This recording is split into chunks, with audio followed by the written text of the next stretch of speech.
As is customary and appropriate at UAS, I would like to start this evening's event with a land acknowledgement. The Juneau campus resides on the unceded territory of the Acclaimed on Tlingit, also known as Juneau and Douglas, Alaska. We acknowledge that Tlingit peoples have been the stewards of the land on which we work and reside since time immemorial, and we are grateful for that stewardship and incredible care.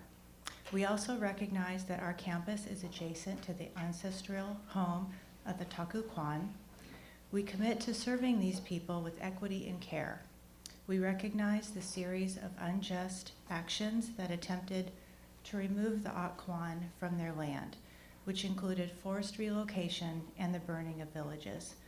We honor the relationship that exists between Tlingit, Hadas, and Tsimshian peoples and their sovereign relationships to the land, their language, their ancestors, and future generations. We aspire to work towards healing and liberation, recognizing our paths are intertwined in the complex history of colonialization in Alaska. We acknowledge that we arrived here by listening to the people, lessons, elders from the past, and these stories carry us as we weave together a healthier world for future generations. This evening you are in for a real treat, and that we are calling UAS Creative Showcase. We will hear from UAS Art, Theater, and Writing faculty about their current work, and we will engage in conversation about the rich and diverse artistry happening in our community. At UAS, creative activities and research are an integral part of faculty scholarship. Creative expressions span across a range of disciplines, as you will experience this evening. Faculty-led projects foster opportunities for our students to engage in creative activities both inside and outside the classroom. Faculty-led innovative creative activities play a foundational part in enriching the academic experience and the materials in the classroom. And now I would like to hand the mic over to Carin Silkaitis, Dean of our School of Arts and Sciences, and they will be our moderator for the evening.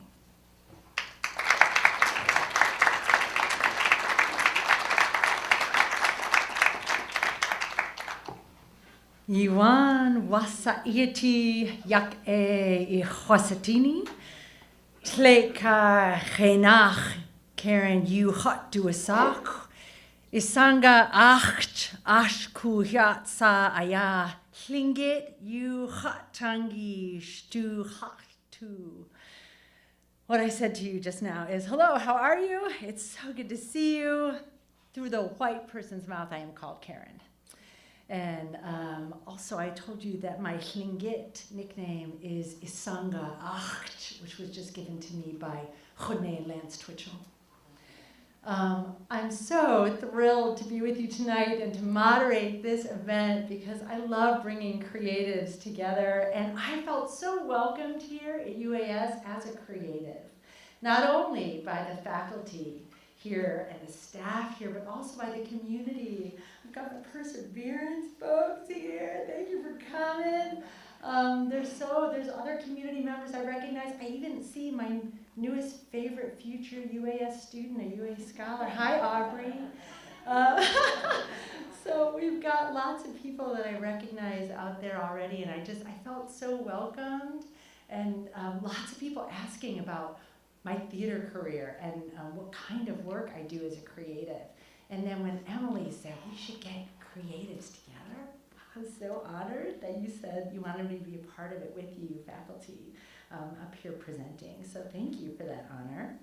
And without further ado, I want to welcome our very first presenter, who is Emily. What I'm going to do as moderators, I'll jump up in between the presenters, and I'll introduce each of them to you so you get to know a little bit about them.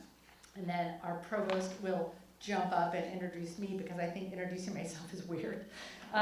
So Mar will come back up and do that. And thank you for doing that, Mar. So Emily Wall is a poet and professor of English at the University of Alaska Southeast. She holds an MFA in poetry from the University of Arizona. Her poems have been published in journals across the US and Canada, and she's been nominated for multiple pushcart prizes. Her chapbook, Flame, won the Minerva Rising Dare to Be Chapbook Prize. She's won a Rasmussen Individual Artist Award as well as 2 Juno Arts Council grants. She's got 5 books of poetry. I'm really excited reading them. They're beautiful. Side note, your book is so gorgeous, and I'm just a huge fan already of your work. Fist and Flame are chapbooks published by Minerva Rising Press. Liveaboard and y'all, I need to get glasses. Liveaboard and Freshly Rooted have found homes in salmon poetry. Her most recent book, Breaking into Air Birth Poems, one of my favorite things I've ever read is Somebody Who's Birthed Children, is published by Red Hen Press. Emily lives and writes in Douglas, Alaska, and she can be found online at www.emilywall.com. Let's welcome Emily Wall.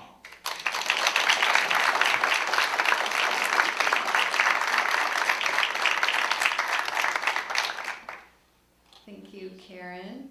And thank you, Maier and Carrie for being here tonight. And as Carin said, this is a great place to be an artist, and I feel really supported at this university, so thank you for that.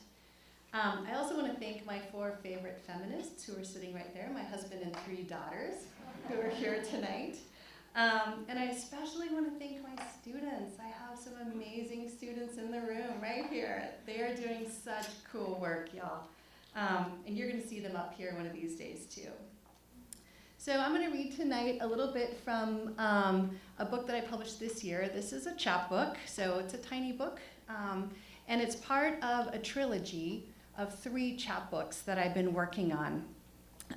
This work really started the week after Trump was elected, and in the wake of the Me Too movement, which was a dark time. And I started to be really hungry to hear the voices of powerful women speaking to me. I just really needed that. And so I decided to start writing persona poems. And as my students can tell you, persona poems are kind of magical. What you do is you research and you learn about someone and you use them to help you speak. So the word persona means mask. And so the writer is able to take a mask and speak through that mask. So your voice melded with the voice of someone else. And I thought, this is the way I'm going to be able to do this, is to take some powerful women to stand with me. And as my students and I discover, it gives us a lot of courage, maybe, that we don't have in other ways. So what I did for this particular book was focus on Georgia O'Keeffe. And as you guys know, she's a pretty incredible artist. And I was lucky enough to get a Rasmussen grant, which was just a big pile of money to play with. It was pretty great. So I was able to travel to New Mexico. I went to both of her houses. And I bought a huge stack of books and studied her work for 2 years. And I learned a lot about her. And I learned one thing in particular is that she, the beginning of her career was rough. She was in a pretty bad situation at that time with a lot of sort of basically misogynistic behavior. And she really pushed her way through that to be an incredible artist, and I found that really inspiring. So I'm going to read you just 4 poems from different stages of her life. In addition to being persona, these poems are also ekphrastic, and I'm teaching an ekphrastic class right now, and I can see all my students like, yay, we love ekphrastics, because they're all doing it too, where you take a piece of art and you start there, so it gives you an entrance place. And so, of course, I used Georgia's work. So I'm going to show you the images, and I'll just read you the poem. And this is my favorite, my daughter Ellie's favorite poem, which is why I'm starting with it tonight. Dear Quiet, dear curled blue, how I've missed you. I claim you again, here in this tender puddle, there in this spoon of moon, soft light, long light rising, beyond a whole street of chatter, back and forth, like the clicking of branches, a rainstorm, slam, shatter, shades raised, those lit windows. Just twist away, find refuge in a stone that fits your fist. After a long day of students' questions, gossip, and the bank teller who believes you owe him talk, don't be deceived, sister. You don't owe that man any part of you. You can live curved in your own bone pocket all day if you want. If he reaches in, spin away. This next poem comes kind of at a midpoint in her, or really the beginning of her artistic career. She's living in New York. She's married to Alfred Stieglitz. You guys may know a little of that history. Her relationship with him started as her being his model. So he would constantly position her body and photograph her. And he helped her get her art shown, but then he became very controlling of her. He sort of owned her art. And it became a real problem. At one point, he started turning down commissions that she wanted. She was going to paint the Radio City Music Hall, and he turned it down. And it led to a breakdown. She ended up in a mental hospital. And so she was really struggling at this time.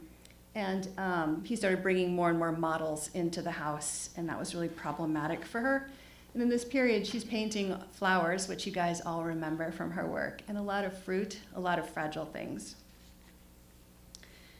Dear perfection, dear hand on knee bone, peach on dish, dear ancestral kitchen, fragile china, white frame farmhouse, he calls me his white one. We have such a long history of erasing peaches with our mouths. I spend all day mixing the color of this thin skin. I'll know it when I see it. Hold your hands exactly this way, he says over and over to me, to the naked girl standing in the frigid lake, his newest model, his youngest girl yet. Let's just say it. Blue skin, black lake, dark woods.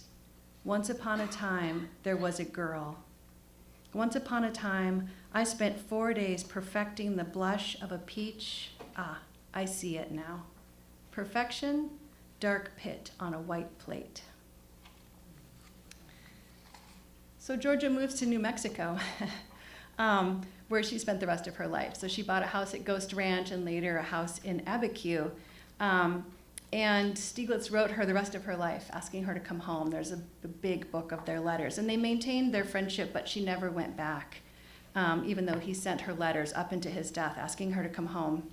And at this time in her life, she started to move away from flowers, which was really disappointing to him and to some other people. And she started painting much harder things. She started getting really excited about bones and mountains, trees, ladders, and objects that had a little more weight to them.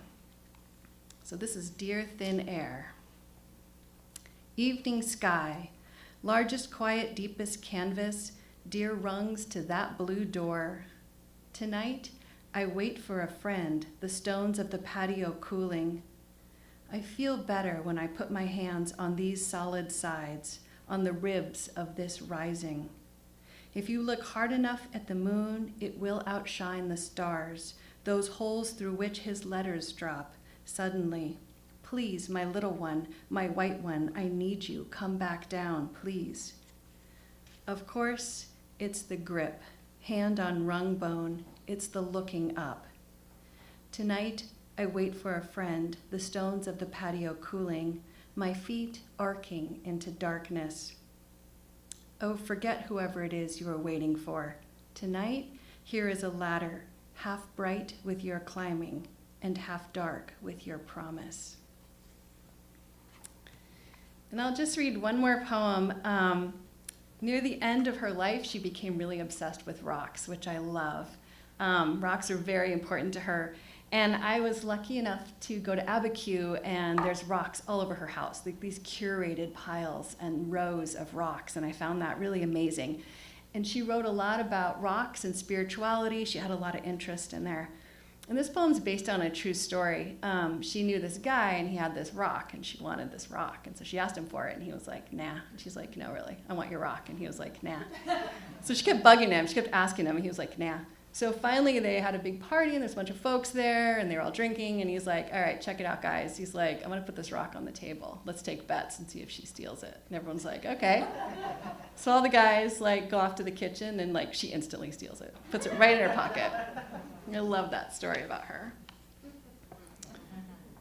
Dear Rosary, black rock, dark in pocket, dear thumb bone soothed against your edge, They say I'm a parlor game, a mystery. Let's put this rock on a table, see if Georgia steals it. They think it's funny, I must have it. Georgia, it's just a rock. Listen, if you find your rock on someone's glass table, take it. The mystery is this. A prayer is not words in wind, a chant by men, but your reach, both hard and dark, both song and fist. Thank you guys very much.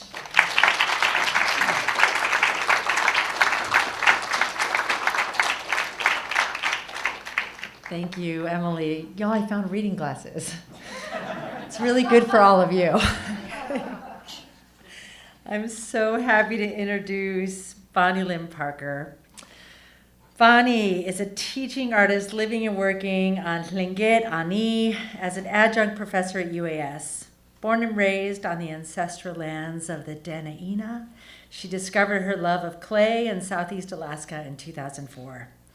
Parker earned a BA in ceramics and sculpture from UAS in 2012 and an MFA in ceramics from Ohio University in 2015. After spending 4 years as an art educator and pursuing artist residencies in the lower 48, she has made her way back up and set up her studio at her home in Juneau.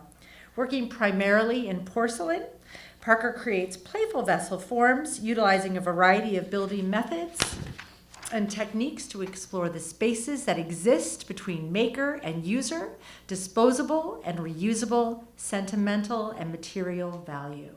And I'm really excited for y'all to see your work because it is stunning. Welcome, Bonnie.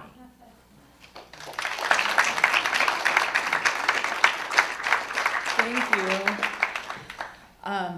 First, I would like to apologize for all of you having to hear my voice through a microphone. I have a very large voice, so I'm sorry if it's amplified too much here. I'm feeling a little self-conscious about that. I'll try not to repeat too much of that introduction, but yeah, so I got my undergraduate degree here at UAS. This is a very, very special place for me, so it's a real honor and a treat to be able to be back here teaching and sharing my work with all of you guys and kind of reintroducing myself. So my first ceramics class I ever took was actually in Sitka, UAS in Sitka, and I grew up in Anchorage, very large place. I wanted to live in a smaller place. I really fell in love with Southeast Alaska, and shortly after I moved to Sitka, I realized there just wasn't enough school there for me. I needed something a little bit more, so I came to Juneau and have considered Juneau my home ever since. So anyway, what I'm going to show you is more recent work. This is all from the last couple of years that I've been making. This work really started in graduate school during my thesis year, and it's kind of grown since then. So I'm going to talk a little bit about technique, a little bit about influences and inspiration, and try to pack it all into 10 minutes. So this is a selection of different forms. I focus on vessels or more traditional pottery forms, but not quite in traditional techniques and methods. There's always a conversation happening within ceramics about functional versus sculptural. Like, does it have to be one or the other? Functional versus form, or formal versus function, all these things. I kind of walk on the line right in between those things. So my focus isn't always, is it the most comfortable cup you've ever used? There's a lot of information that I'm packing into it that is a little bit more complex. A lot of the, I won't say imagery, but a lot of the things you might recognize in my forms are taken from disposable culture. That's been a really big influence in my work and in my practice over the years. So, for example, the handle that you see on the top of this butter dish would have been taken from a casting of a plastic bottle, like a milk jug. Sometimes my research means digging through recycling bins. Those of you who know me from back in the day, I ran the recycling program here for a few years, and I was always seen digging through the recycling bins. I haven't really quit doing that. So, slip casting, to get a little technical here. Slip casting is a process in which you make a plaster mold of anything and you recreate it in clay. It gives you an amazing amount of detail. And so I use pieces of that a lot. You might be able to tell the bottom of this butter dish is made from a cast piece of a cardboard box. It's a little, I'm going to include a lot of detail shots here, but here we go. That's one of my influences, Japanese boro robes. So with disposable culture comes all kinds of other things like that they're new or have been forgotten about, like repair. I think repair is becoming kind of a lost art. I think a lot of times we can throw things away instead of repairing them. And so whenever I see something that's been cared for in that way, it's been mended, those moments really speak to me in objects. The stories that are contained in those things I think are very powerful. So Japanese boro robes were traditionally worn by agricultural workers, so they get damaged quite a lot. So then they get repaired quite a lot to the point at which something new is created. So looking at a piece like this, you wouldn't know where it started, right? If it was ever made out of one piece of fabric or just a culmination of repairs. That is a very beautiful, poetic object to me. Along those lines, kintsugi is a practice of mending broken ceramic pieces with gold. So highlighting those experiences, those bumps along the road as a beautiful part of the story rather than something that makes it into garbage, right? I think it's very reflective of the human experience. We're made up of our experiences. We're made up of our accidents and our learning moments, and those are what make us beautiful people. And so I really get excited when I see those things in objects. And the way that we nostalgia is something that I get really excited by. So stories that we observe in objects and we create inside of our minds. Those are things that excite me, like when you go to the antique store and you're just in love with that weird old trunk that's got a hole in it. Why do we love things like that? It's because we're making a story. We're having an interaction with this thing. And so a lot of times in my work, I try to recreate those moments, or I find a lot of inspiration in those moments. So I suggest moments of repair. If you see on the tops of these cups, I've got some stitching happening. I use a lot of things like staples and glue and stitching and things like that. Of course, they're all made out of clay, so it's a suggestion. It's a visual vocabulary.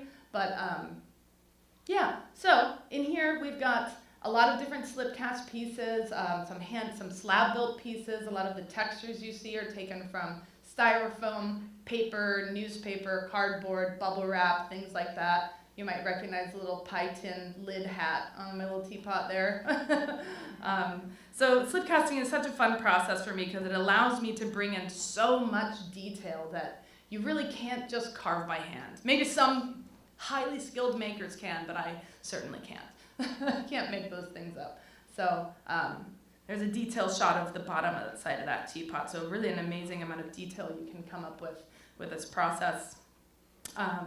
So some parts of these are really rigid because they're molds taken off of rigid things. But within that, I also find a lot of opportunity for spontaneity and playfulness in my work. Sometimes it can be really, really tedious doing those little kind of detail things, but I have quite a lot of joy in making these things in the studio and finding that balance between too tight and too loose and still managing to come up with an expressive vessel. So this is a liquor set, my little cups and my little stopper there.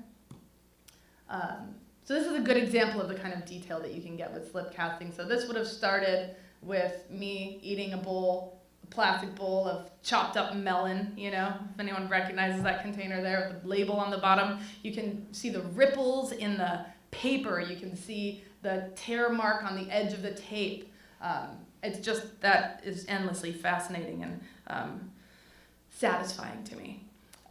These little cups, the bottom of that's a beer can. So anything that I can get my hands on that seems interesting. And makes interesting texture. So the texture on the sides, the walls of this cup would have been from styrofoam.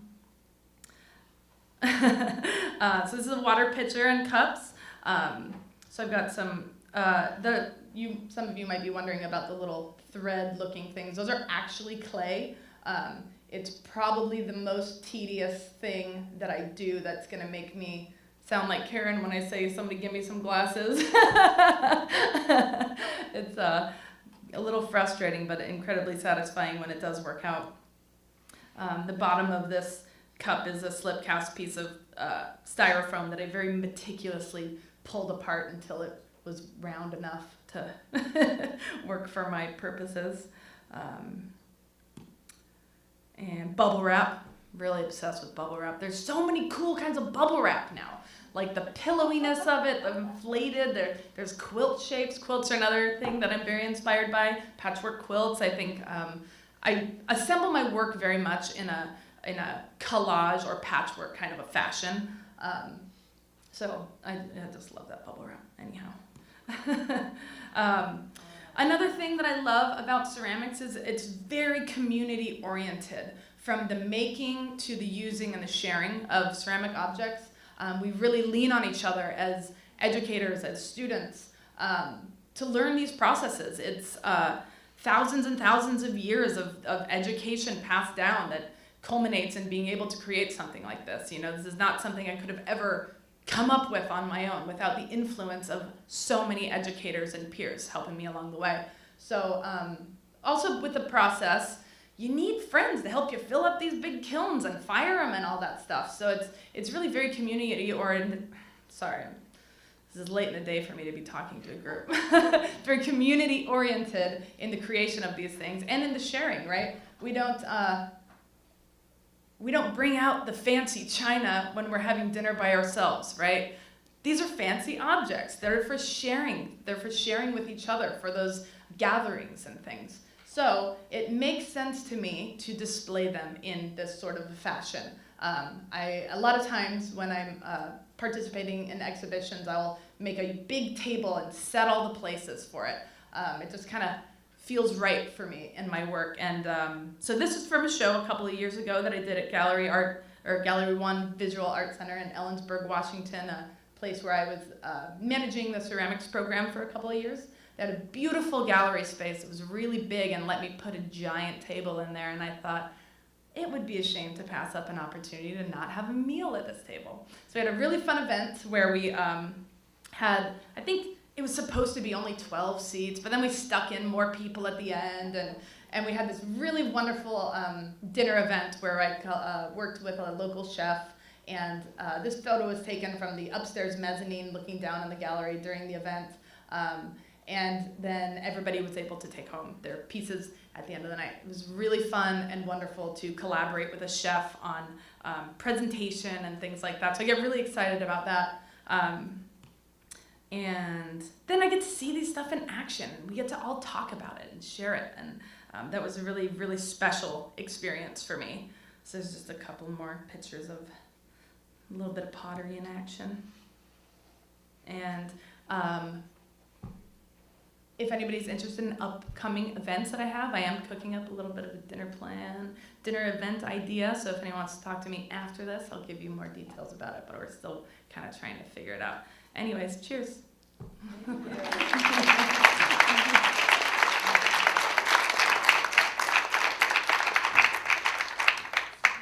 Thank you so much, Bonnie.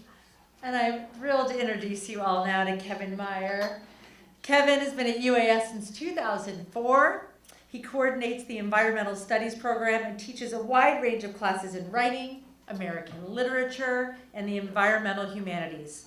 Kevin's current research explores the intersections of climate politics and outdoor recreation. Recent publications have appeared in the Drake, Western American Literature, and Studies in American Naturalism. Kevin's the editor of Teaching, Hemingway, and the Natural World, and with Sarah Jaquette Ray, Critical North, Space Nature Theory. When not in the classroom or behind a screen, he spends his time trying to keep up with his two boys in the mountains, forests, and waters surrounding us here on Tlingit Ani. Welcome, Kevin.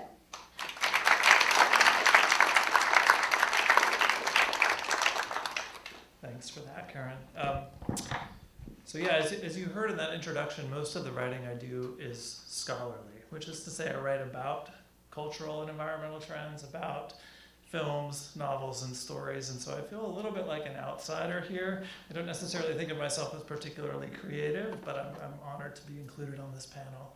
And I will say, since coming to UAS, I've been pretty regularly teaching a nature writing class, And even before, I wrote a dissertation about hunting and fishing stories. And for my whole life, really, I've been a student of the nonfiction essay. And it's really the bulk of what I read in my free time. Don't really read novels as much as I should. But about 8 or 9 years ago, I started writing occasional essays for fishing magazines, something that I've read my entire life. And it was really fun to reach audiences of 100,000 instead of 12 or 16 or however many people were reading these same environmental messages in the scholarly journals where I normally publish. Shortly after that, a former student, Jess Eller, whom many of you may remember or may know, was doing her master's in environmental studies at the University of Montana. And as part of her degree program, she was editing the journal Camis. I'll flip this forward. And she encouraged me to submit. And I was like, I'm not really a writer in that way. That's not really my thing. She's like, come on, just write something. And I was like, oh, okay, maybe. But she helped me realize that I could write for these small literary journals too, and it's something I've integrated into my normal life now. So the essay that I'm going to read tonight, the title is there, first emerged out of an art show, an ekphrastic. I see that word spelled all the time. I don't know how to say it. But in the summers I work as a fishing guide, and one of my fellow guides is a very good photographer.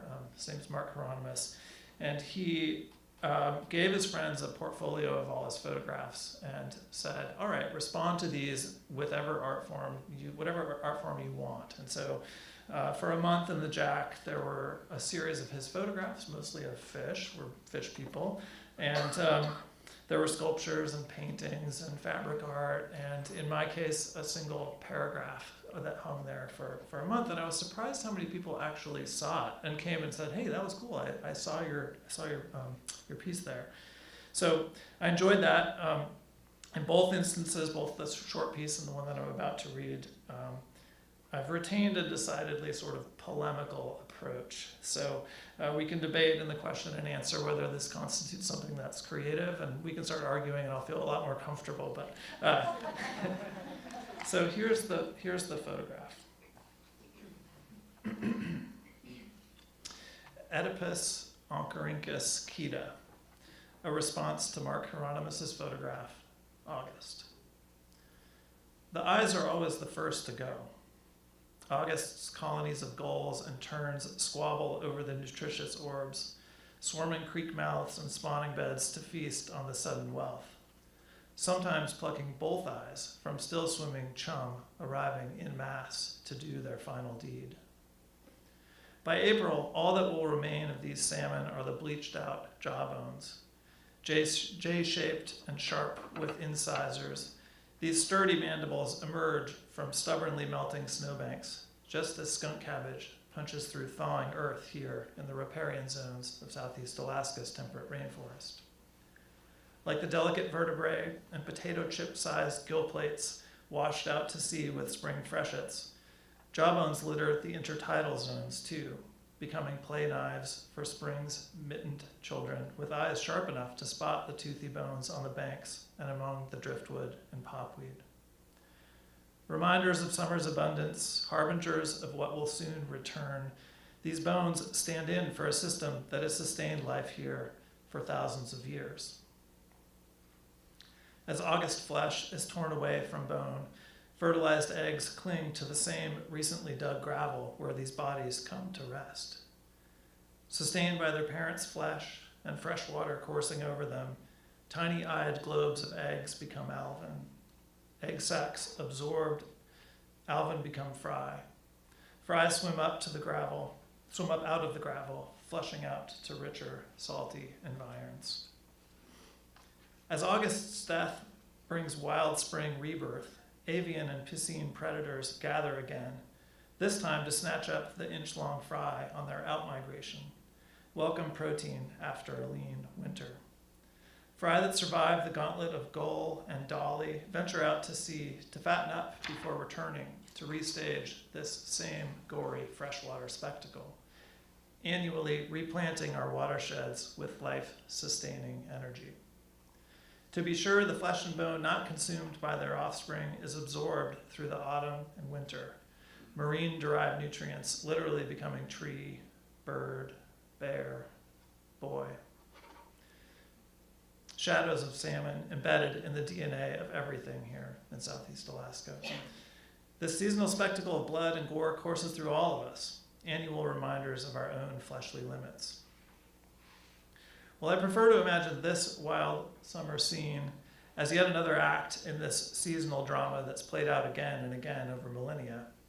It is more than likely that this fish was born in a bucket under fluorescent lighting, far from any natal gravel, nourished to the fry stage on ground-up anchovies shipped north as pellets from Peru instead of our temperate rainforest's ridges.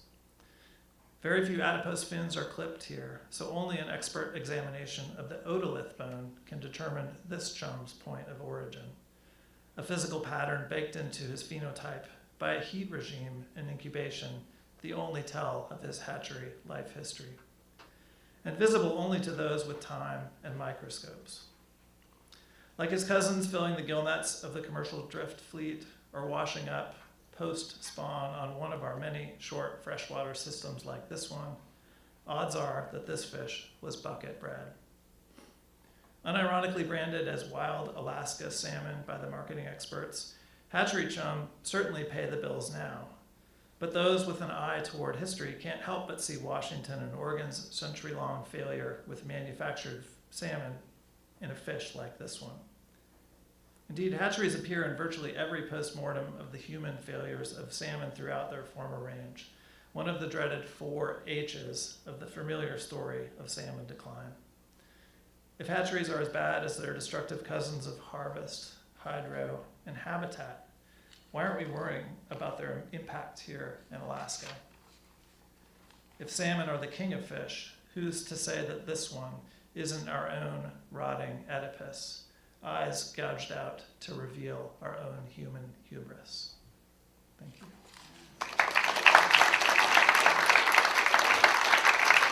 Carin Silkaitis is the Dean of Arts and Sciences at the University of Alaska Southeast, and they are also a professor of humanities. Their pedagogy has been focused on 2 departments, theater and gender and sexuality studies. Carin has spent more than 20 years as a working actor and director from Chicago. They are a proud member of the Actors Equity Association and SAG-AFTRA, with a number of notable co-star roles in a film and television shows like NBC's Chicago Fire and the Netflix film Unexpected, as well as starring roles in some of Chicago's most notable stages. Most recently, they have been focusing their creative energy on embodied dramaturgy and place-based theater. Carin recently published a paper entitled The Need for Embodied Dramaturgy, the Laramie Project and Generation Z, that they will be talking about this evening. Carin is a graduate of the school at Steppenwolf, and they received their MFA in acting from the Theater Conservatory at Roosevelt University. Carin?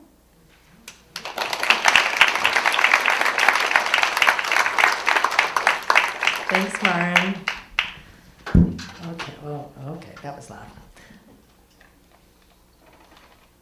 All right, so this paper was published about 6 months ago with myself and a colleague of mine from Chicago, Zoe Kriegler-Wank, who I was thrilled because, you know, when you get a colleague who's a really good editor, well, Zoe's a really good editor. And Zoe, if you're tuning in, I sent Zoe the link. Thank you for your beautiful editing skills. I do know that I have some colleagues from Chicago on tonight, so shout out to Chicago pals. I think I've got my dramaturg from this production and some North Central College pals, so hey Chicago. So I already introduced myself to you, so I'm going to jump right in. All right, so I'm going to do a very abridged piece from this paper because it's way too long to do the whole thing. All right, I'm going to give you a piece of text from the Laramie Project. The character is Dennis Shepard, Matthew Shepard's father. You left him out there by himself, but he wasn't alone. First, he had the beautiful night sky and the same stars and the moon that we used to see through a telescope. Then he had the daylight and the sun to shine on him. And through it all, he was breathing in the scent of the pine trees from the snowy range. He heard the wind, the ever-present Wyoming wind, for the last time. Walking in the shoes of the perpetrators in Matthew Shepard's murder, tracing their paths through the grass and touching the iconic fence. It had a deep and profound effect on our bodies. This fence, a national symbol of violence and hate, that same fence that Matthew was tied to for 18 hours under that vast pine-scented sky. As theater makers, we, Zoe and I, who penned this paper, we're drawn to stories that hold up a truth, hold up a mirror, I'd say, to society. I'm trying to figure out the best way to hold this right, y'all. We look for material that reveal truths that push us to consider how we can build a more equitable, more just world. And the sheer brutality of Matthew Shepard's murder in Laramie, Wyoming in 1998, as I bet a lot of you remember that moment. It focused international attention on homophobia. It also led to the Matthew Shepard and James Byrd Jr. Hate Crimes Prevention Act, which President Obama signed into law in October 2009. In the wake of intense national outrage, Tectonic Theater Project's artistic director, Moises Kaufman, asked his company, what can we as theater artists do in response to this incident? And can theater, as a medium, contribute to the national dialogue on current events? And then, if yes, how? Tectonic Theater's The Laramie Project is a striking example of theatrical activism. By way of really embodied approaches to research and composition. It engages queer history, it provides a foundation for intergenerational dialogue, site-specific research, and community engagement. And it wasn't until my third time directing this piece that I really understood how essential site-specific research is to the rehearsal process. Our full article, which I'm happy to provide to anybody who wants to read it, it's available online and in print.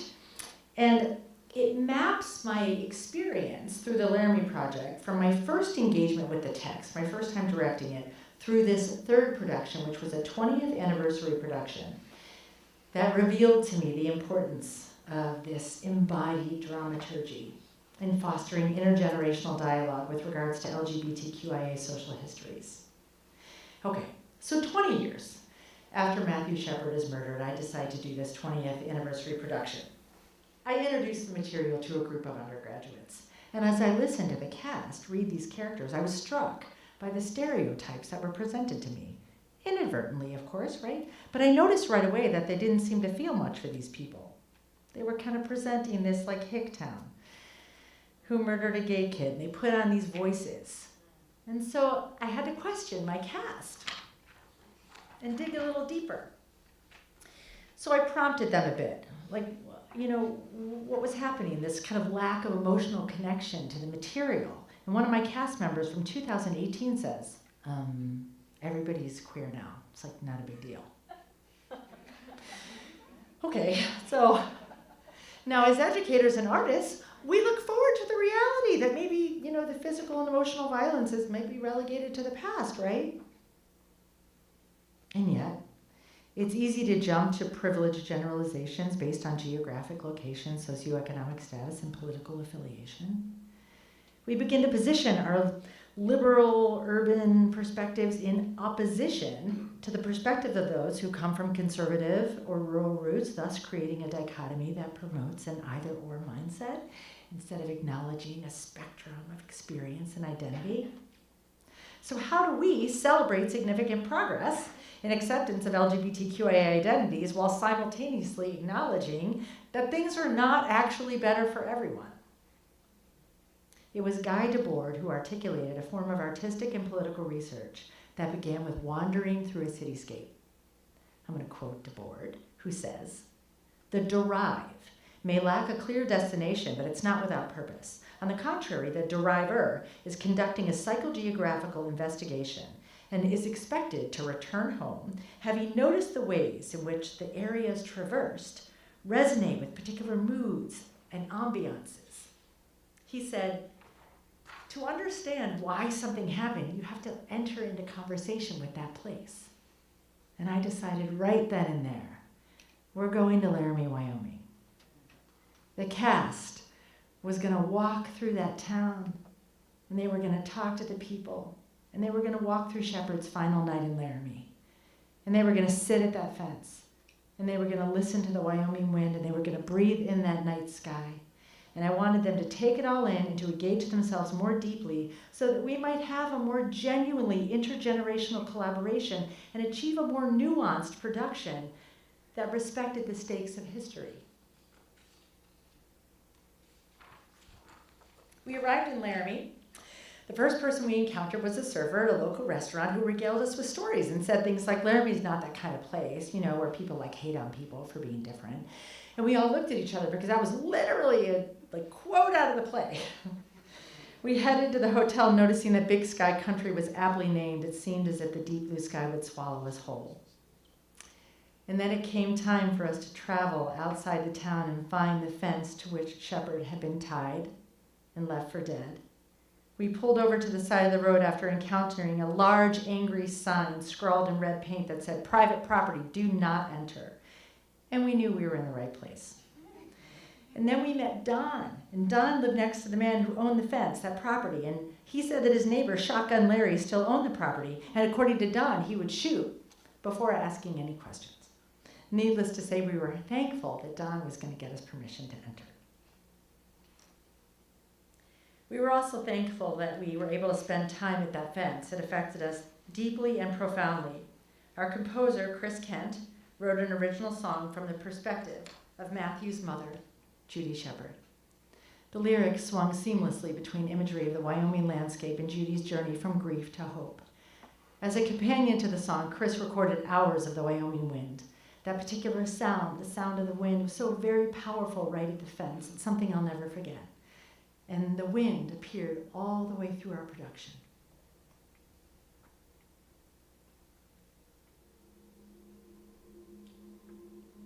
I see the same sky you saw that night. I hear the same one, wind howling, dust in my hair. Was the same dust in yours? I cried the same way you were crying. A cast member of mine at the fence. In addition to the wind, there were smaller, subtler sounds that became essential to our oral exploration. Chris recorded a family of deer running parallel to the fence, eating grass, moving over the landscape. As we got closer, they ran from us, but they didn't go far. They gave us space to explore. There was something so perfect about their presence, as if they were watching over this sacred space. You were a strong one, fearless and brave, a friend to all who crossed your path. You were a wanderer,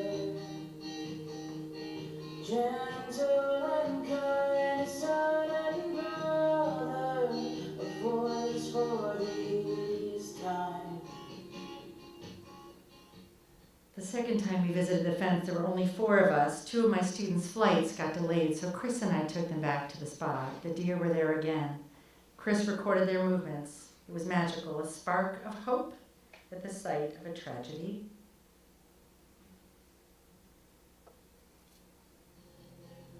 Keeps me hopeful, keeps me moving, keeps me hopeful, keeps me moving. Oh, keep me hopeful, keep me moving. Oh, keep me hopeful, keep me moving, moving, moving. trees, the birds, all sound that would have accompanied Matthew's final hours on this earth, 18 hours to be exact, tied to that fence. Listening to the landscape recordings, it was impossible not to imagine what it must have been like for Matthew, tied to that fence with nature as his only companion. As the sun goes down, I can almost feel you here. 'Cause you are the star that shine and guide me home. You are the wind that keeps me hopeful, keeps me moving. Chris's choice to compose lyrics from the perspective of Matthew's mother made the story personal.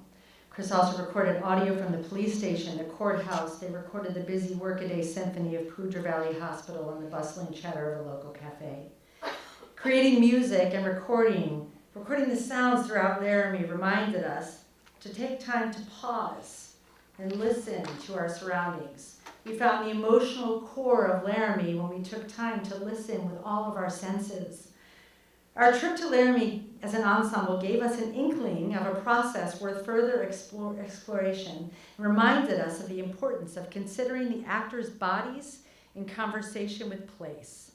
The work of embodying the other is, in and of itself, a task of radical empathy, one that requires physical and sensorial immersion.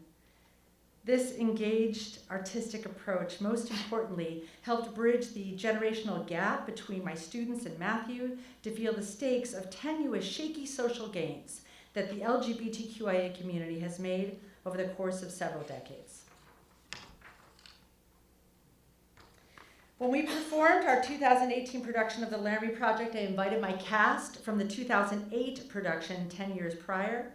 Many cast members joined us. They were moved watching the new cast.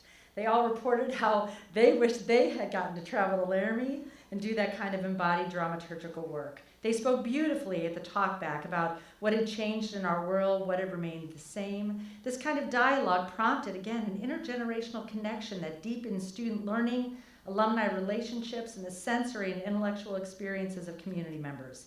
We need each other as much now as we did 10 years ago, and we will continue to need each other in order to make meaningful progress toward a more just world. I have vowed to continue directing this show every 10 years until I no longer need to do so. And I have colleagues from North Central College online right now, and they've invited me to direct the production alongside them in 2028. In the words of our composer and sound designer, to end this,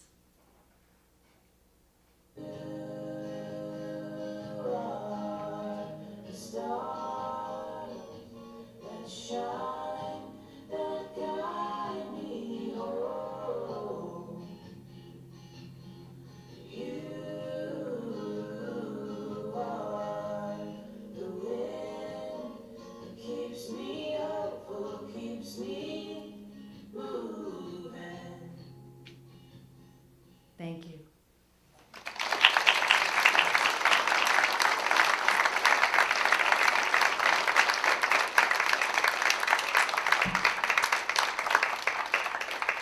We would love to take questions.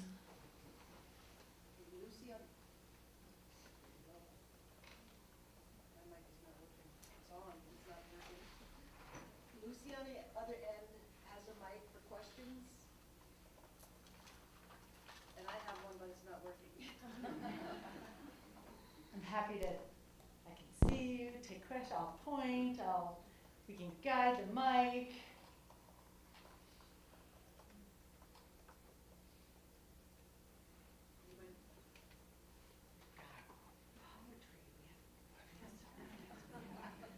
Northwest Star, we have theater. How much has your actors changed? Oh, thank you. The question was, how much have my actors changed after that experience? It was such a profound change. actually, they started, again, not feeling much for this hick town who killed a gay kid, like I said. And after, not only did they empathize and feel a lot for the residents, they connected with the residents of Laramie, but they also changed as people. They had a deep and profound experience at the fence in the town, and as human beings, they grew a lot. They had a deep reverence for the history that I've experienced as a queer, non-binary human, and the history that I've gone through in my life. They no longer said things like, everybody's queer, it's no big deal. Like, that was gone. And they had a deep sense of the story they were telling, what had come before them, and what was still existing outside of an area like Chicago. And I think that they grew a lot as human beings and as a cast, and as storytellers and as artists, and I was deeply proud, like, of the students. I could get emotional talking, but the students that they are, the people that they are, changed completely. Yeah. You have a loud voice, but not loud enough to get online. Deep and profound changes happened in those people, yes. That was the question. Had they changed a lot? Yes. Massive, deep, profound changes.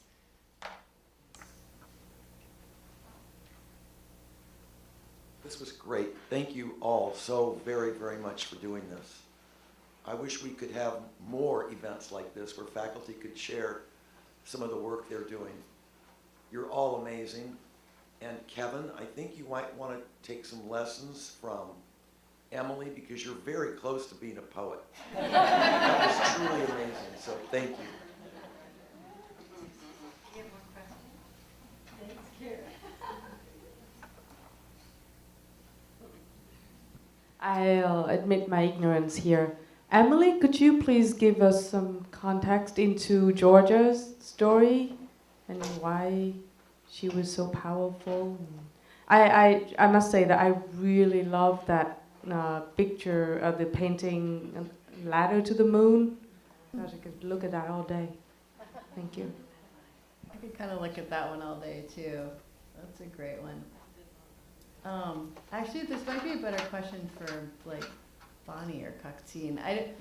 I read a lot about her life, but I'm not really an expert on art, right? So her story was really compelling to me. She started off wanting to learn art, and she had a huge hurdle to overcome. That quote that I had up there first, this guy blocked the stairs every day. He was like, get out, you're here to model for me, not to draw. And she just got that over and over again. And at that time, there weren't women hanging art on walls, like it was all men, right? And so I think I just felt really inspired that she didn't let that stop her, right? She just pushed past that guy, like literally every day. She's like, get out of my way. And she tells that story in a lot of her letters and some of the writing that she did. But I found that really compelling, and also that she had the courage to find her place. New Mexico was a deeply spiritual and freeing place for her, and it wasn't where the art world was, right? And she was constantly being told, go back to New York, like somehow you've magically found your place, now stay there. You should stay here, you should paint flowers. And she didn't do that either. So I found that just really compelling, her courage and her total like, I'm gonna paint rocks, watch me. I just think that was amazing. So, I don't know if that answered your question, but.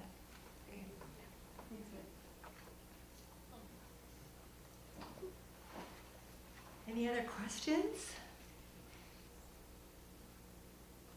Yeah, over here.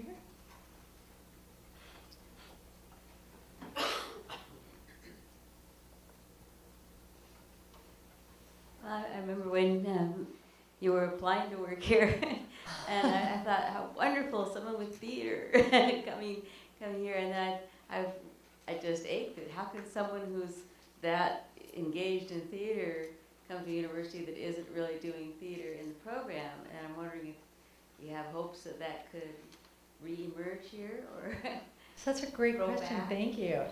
So I think one great thing about Juneau is that we've got some great theater in Juneau, and one of the things that we did recently was revive our partnership with Perseverance Theater Company, which is really wonderful for our faculty, for our staff, for our students, and one of the things that partnership does is so one great thing it does is it creates UAS nights, and we go as a group to go see Perseverance shows. We have talkbacks. We are able to engage. Our students are here, take advantage of those UAS nights. But also, the second part of that partnership that I'm actually hoping faculty engage with more as we go is it allows guest artists and teachers from Perseverance to come into the classroom. You know, for example, they're doing Little Women this year, right? So as we start paying attention more to the shows that they announce, what faculty either are teaching, even if they're not teaching Little Women, what are the themes of Little Women? How does that play into the classroom?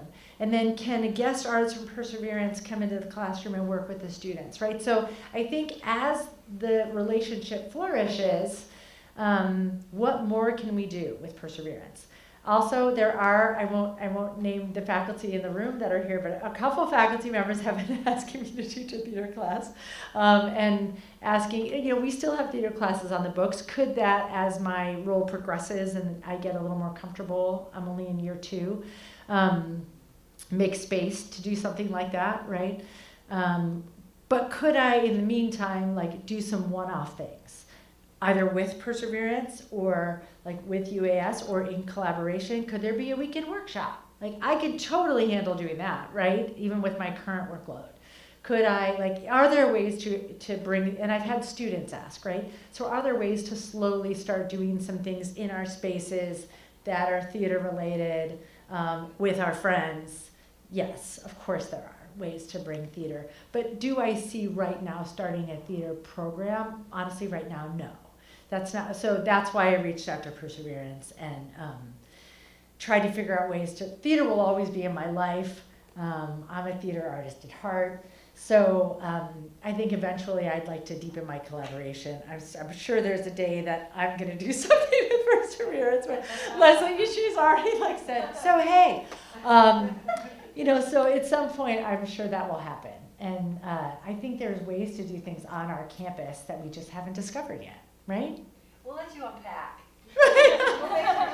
I just moved into the house that I built, so yeah, we'll get the boxes unpacked and then we'll talk. But yes, thank you for asking. I think it's a great question. I absolutely think we can deepen theater here at UAS. Any other questions? Yes. I do. I'll wait for the microphone. I have a question for Bonilyn Parker. I was curious about that dinner thing that you were mentioning with your pottery. I was hoping you could talk about that a little bit because that sounds super exciting. Because I'm fascinated with your work that you demonstrated up here, and it looks very beautiful and has a really profound message that I think a lot of us can learn more about. So I would like to hear more about that plan that you mentioned. Thank you.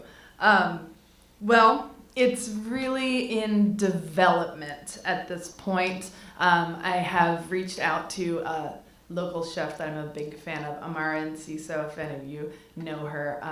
We're going to be collaborating, so I'm currently producing a large body of tableware that will be, I'm probably giving away too many details because I don't have everything quite ironed out yet, but we're planning on at the end of the year, before the end of the year, doing a special dinner event that will involve her making a meal, bouncing off of my designs. So designing her meal around the presentation.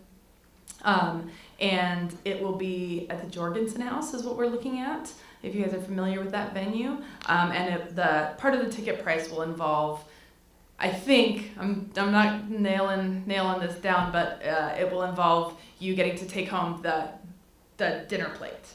So yeah, so if anyone's interested in coming, let me know, because I got some tickets to sell. Not yet, but soon.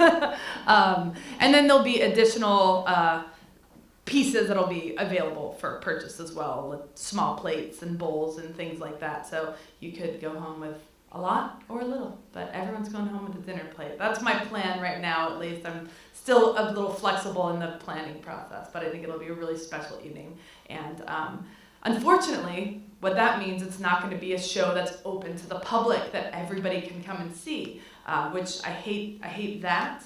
But it's kind of, I came back to Juneau right before the pandemic. So I have spent the last 3 years trying to build a studio and get production going. So it's been a pretty quiet few years. So this will be my husband and I just bought a home this year and have set up a studio at home. And so this is going to be kind of my first body of work that I've made back home in Juneau. And so I want to share it with everybody in this format. I can't quite. The next thing I have on the schedule, I'll be doing a show at the City Museum next December. So I'll probably have some other things popping up between now and then. This is a good moment for me to say out loud to a group of people, I'll update my website. I'll try. Thank you. Michael?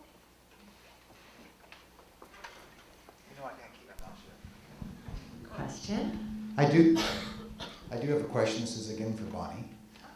Come back up. Stand back up. I think I'm too close to a speaker. First of all, the work is beautiful, so thank you for sharing that. And you know, I know that you guys do just some amazing work down there in the Lower Soboleff building. You know, I've had the chance to admire student and faculty work down there for many years. But something I sort of feel like we've not been as good at is moving the artwork out of that space and making it more a part of the whole campus and allowing the students and the campus community to really experience and interact with it. And as I was looking at your work, you know, my experience is much more two-dimensional. So, you know, give me a wall and we can tack something on it. But, you know, in looking at the ceramics that you're doing and your students are doing, you know, what ideas do you have about what UAS could do to more infuse that into the campus as a whole, instead of, you know, in this spot that not everybody may go to? Yeah. Well, one thing that I've been really hoping to see here for the last 20 years is a gallery. I think our campus is big enough for a gallery. I, of course, have no power in making that happen. I was thinking about that this morning. Yes! Yes! I think a gallery on campus would be just so amazing for the students and the faculty. Back when I was a student here, that hallway upstairs between Soboleff and Whitehead, I believe, I took that over a couple of times and turned it into the Soboleff Gallery. And we just kind of like took over some spaces periodically, which was really fun. But I really think that dedicated art gallery would be really great for everybody on this campus, particularly with the growing Northwest Coast program. Like, we want to see that stuff. Yes. Thanks, Carin. But that's my idea. Yeah. Also, pottery sale is coming up soon, so look out for the flyers. That's a great way to get student work in your hands. That's going to be December 2nd and 3rd, I believe, Friday and Saturday, the first weekend of December. Yeah. Y'all spend your money, it's the best sale. It's the best sale. It is, yeah. Okay, thank you. Thanks.